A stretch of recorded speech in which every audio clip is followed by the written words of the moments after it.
A carga tributária brasileira ela tem uma longa história no país. Não se pode esquecer que a carga tributária, quando começou a formação brasileira, ela estava ligada muito à alfândega, exportar mais que importar. A política da colônia, por exemplo, do governo português, era produzir no Brasil o que fosse voltado ao mercado externo, que atendesse às necessidades do mercado externo. O mercado interno brasileiro praticamente inexistia. Cresceu um pouco com o processo minerador do século XVIII, mas fora isso, a produção agrária sempre foi a base econômica brasileira durante muito tempo, sustentada na escravidão, o que impedia você ter uma população de consumidores que tivessem interesse e acesso aos produtos de consumo industrializados, a agroindústria. E a circulação no comércio era muito pequena, apenas alguns núcleos urbanos de melhor expressão.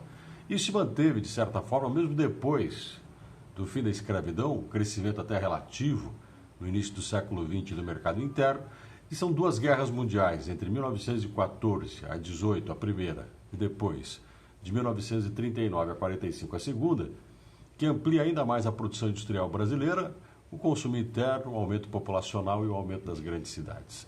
A tributação se desloca, então, a partir da década de 1930, 40, 50, das alfândegas para o mercado interno. A produção industrial passou a ser atrativa para a tributação, assim como o comércio e os serviços, a partir da década de 1960. Hoje, o que nós temos como aspecto econômico do país é bem diferente daquilo que nós tínhamos no início da vida econômica no território que se formou o Brasil. Hoje a tributação é um dos elementos da injustiça social brasileira.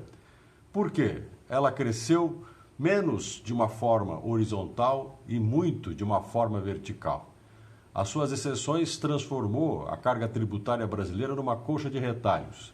A regra é para todos, mas cheia de exceções, o que causa em alguns setores injustiça.